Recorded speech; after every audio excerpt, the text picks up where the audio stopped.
You can't see what they see from their position. Elephants in the room kill teams. Everyone knows something's wrong, nobody says it. When I heard the same answer from 3 different people, I knew the system wasn't working.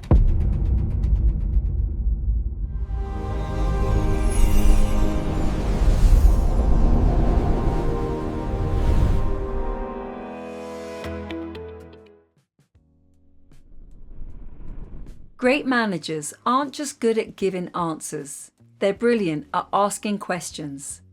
The right question at the right time can help unlock problems you didn't even know existed, surface talents you're underusing, and help to build the kind of team that people don't want to leave. Here are 5 questions that make the difference. Most managers tell, great managers ask, but not all questions are equal. How's it going? Gets you fine. Any issues? Gets you a shake of the head. The questions we're sharing today do something different. They're designed to solve specific management challenges, from removing friction to preventing burnout, even as far as unlocking hidden capability. Before we dive in, quick context. Leadership expert James Sculler talks about 3 levels of leadership. 2 are particularly relevant here. Public leadership, how you lead the whole team together. Private leadership, how you lead individuals in one-to-ones. The questions that work in a team meeting aren't the same as those that work in private.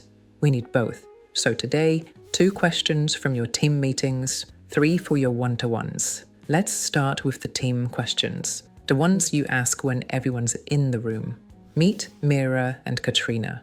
Both lead teams. Both have learned which questions actually work.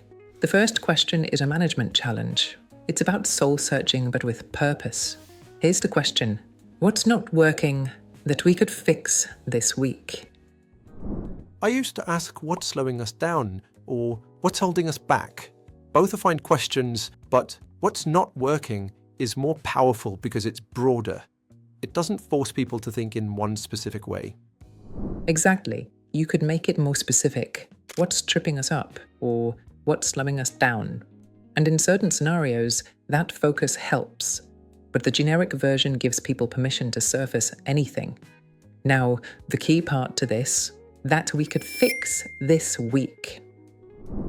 Without that time frame, you get complaints about company strategy or the IT system, or things nobody in the room can change. This week makes it actionable. It says, we're problem solvers, not complainers.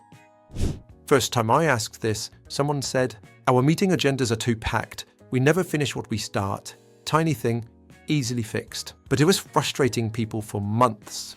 Why not be asking them what they can fix over the next 6 months? Well, to be blunt, that's my job as the manager. That's big picture thinking.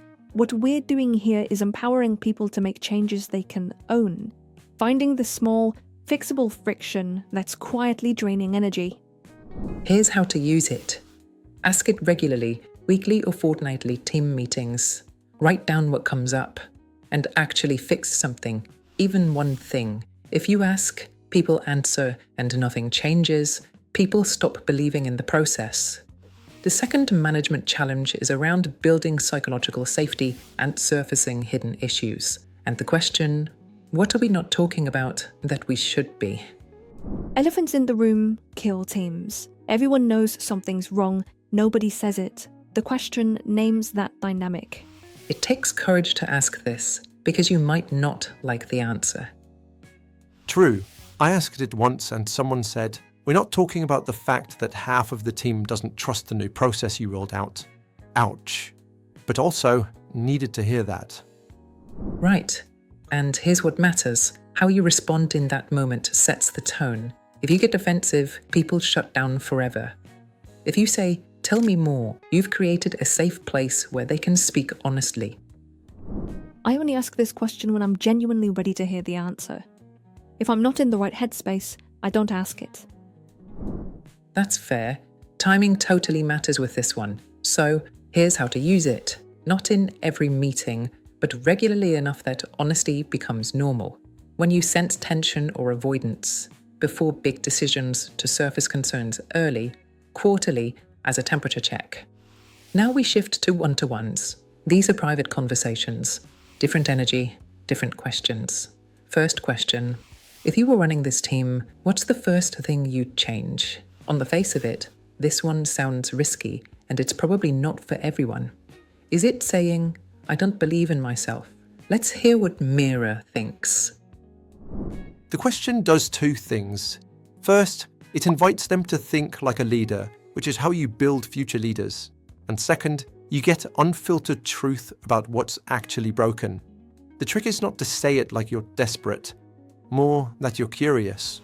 Because they're not criticizing you, they're playing a thought experiment. Exactly. Someone once told me, I'd change how we prioritize projects. We say yes to everything and finish nothing. She was absolutely right. I couldn't see it because I was too close. That's the blind spot piece. You're in the manager seat. You can't see what they see from their position. Can you overuse it? Absolutely. Done too much and you appear vulnerable. Do it sparingly, but listen to who says what. What you do next is the crucial part. If you use their advice, credit them. And if you don't follow through with it, tell them why. Constructively. Treat it as their future management training. When to use it? Quarterly one-to-ones. When someone's frustrated but not articulating why. When you're genuinely stuck and need perspective. Then, crucially, tell them what you're going to do with their answer. The next question is about them, and it's in two parts. It's you being a supportive manager looking to prevent burnout and optimize talent. Here's the question. What's energizing you right now, and what's draining you? Simple question, but often profound answers. Once, I had someone say, I'm drained by everything. That's your burnout warning.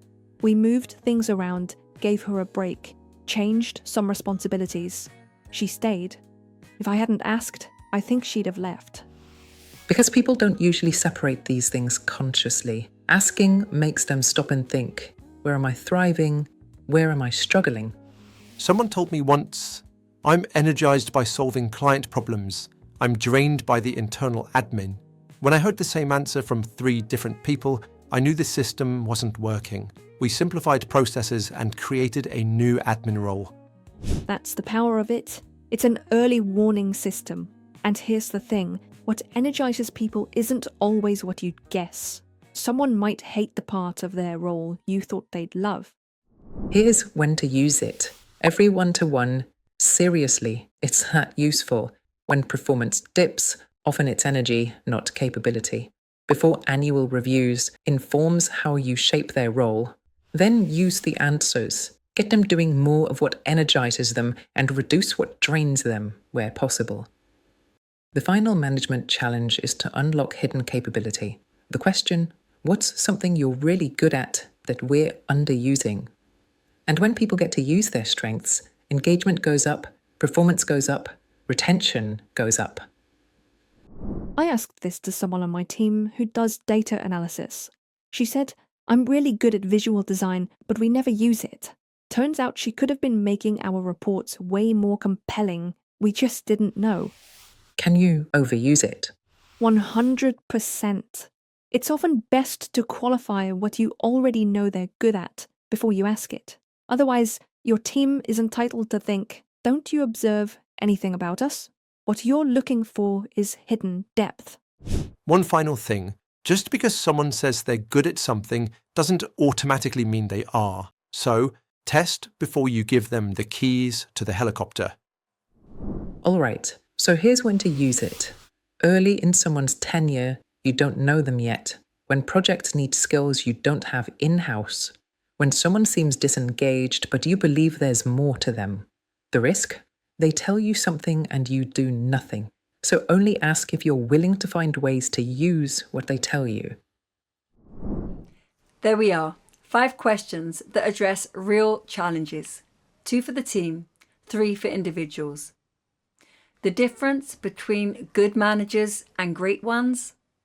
The great ones ask better questions and actually listen to the answers. On Thursday, we're looking at which side hustles are relevant in 2026 and beyond. See you for that.